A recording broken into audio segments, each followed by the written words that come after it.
क्या फिर लालू प्रसाद यादव जाएंगे जेल? चुनाव के पहले बिहार में होगा क्या कोई बड़ा खेल? बताएंगे खबर। अब नमस्कार, स्टार टीवी बिहार देख रहे हैं आप और मैं आपके साथ वंदना। देखिए, जैसे जैसे चुनाव नजदीक आ रहा है वैसे वैसे लालू परिवार की मुश्किलें बढ़ती जा रही हैं। लैंड फॉर जॉब मामला लालू परिवार का पीछा ही नहीं छोड़ रहा। जब भी लालू परिवार खुद को मजबूत करने की कोशिश करता है, जब जब तेजस्वी लालू चुनावी तैयारी में जुटते हैं, तब तब उन्हें समन भेज दिया जाता है। और एक बार फिर कुछ ऐसा ही हुआ है, जहां राजद प्रमुख लालू प्रसाद यादव को एक बार फिर से ईडी ने तलब किया है। जमीन के बदले नौकरी देने के विवाद में उनसे सवाल जवाब होने हैं। उनके अलावा तेज प्रताप और राबड़ी देवी से तो आज ही पूछताछ होने वाली है। इससे पहले भी लालू को ईडी का समन जा चुका है। इससे पहले भी इस मामले में उनसे पूछताछ हो चुकी है। उनके परिवार के दूसरे सदस्य भी इस विवाद में फंसे हुए हैं। बड़ी बात यह है कि इस मामले में सिर्फ ईडी ही जांच नहीं कर रही है, बल्कि सीबीआई ने भी एक चार्जशीट दायर कर दी है। उस चार्जशीट के आधार पर ही कुछ महीने पहले दिल्ली के राउज एवेन्यू कोर्ट ने राजद प्रमुख लालू प्रसाद यादव के बेटे तेज प्रताप यादव और बेटी हेमा यादव को समन जारी किया था। जानकारी के लिए आपको बता दें कि 2004 से 2009 तक रेल मंत्री के रूप में लालू प्रसाद यादव ने काम किया था। उनके उसी कार्यकाल के दौरान भ्रष्टाचार के कई आरोप लगे। ऐसा ही एक आरोप लैंड फॉर जॉब का भी रहा, जहां पर 2004 और 2009 के बीच राजद सुप्रीमो के परिवार या सहयोगियों को उपहार के रूप में या उनके नाम पर जमीन ट्रांसफर करने के बदले ये नियुक्तियां की गई थी, उन्हें नौकरी दी गई थी।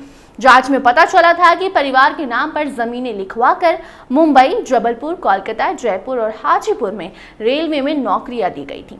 सीबीआई ने इस मामले में वैसे तो 3 अलग अलग चार्जशीट दायर की है, लेकिन सभी में कई आरोपी समान हैं। साजिश वाला एंगल भी एक ही दिखाई पड़ता है और ये अलग है कि लालू प्रसाद यादव को लेकर भी बार बार सवाल जवाब किया जाता है। पूरी कार्रवाई पर अब राजनीति भी होने लगी है।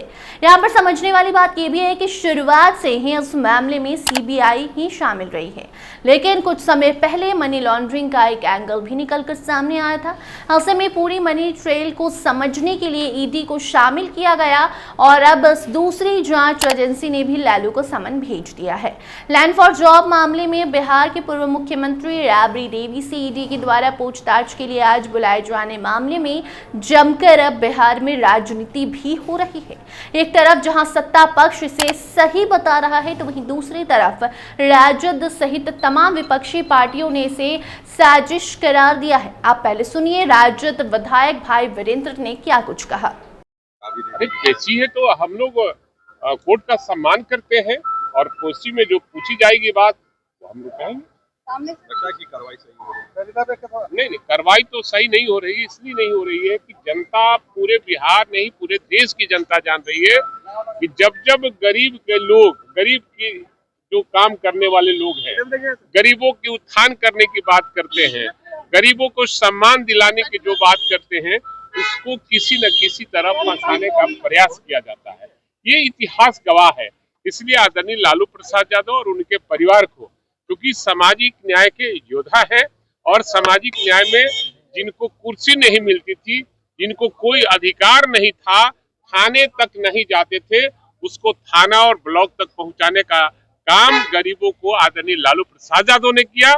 इसलिए ये सब सामना करना पड़ेगा। ये तो हम जानते ही है कि सामना करना पड़ेगा। तो सुना आपने, भाई वीरेंद्र का साफ कहना है कि जो गरीबों के मसीहा कहलाते हैं, जिन्होंने गरीबों के लिए काम किया, जो लालू परिवार गरीबों के लिए हमेशा तत्पर रहता है, उस परिवार पर ऐसा लांछन लगाया जा रहा है, उन्हें साजिश के तहत फंसाया जा रहा है। बाकी देखिए, 2025 है, ये चुनावी साल है और ऐसे में जब जब लालू प्रसाद यादव अपने बेटे तेजस्वी के लिए बैटिंग करना शुरू करते हैं, जब जब तेजस्वी और लालू प्रसाद यादव चुनावी तैयारी में जुटते हैं, तब तब ऐसी खबरें सामने आती हैं, उन्हें समन भेजा जाता है, उन्हें पूछताछ की जाती है और ऐसे में अब उसका प्रभाव आने वाले चुनाव में क्या पड़ेगा, ये भी देखना दिलचस्प होगा। फिलहाल इस मामले में कोई अपडेट सामने आती है तो आपको बताएंगे, क्योंकि तेज प्रताप यादव भी पहुंच चुके हैं। राबड़ी देवी से भी आज पूछताछ होगी और कल लालू प्रसाद यादव से भी पूछताछ होनी है। बाकी आप बने रहिए स्टार टीवी बिहार के साथ। धन्यवाद।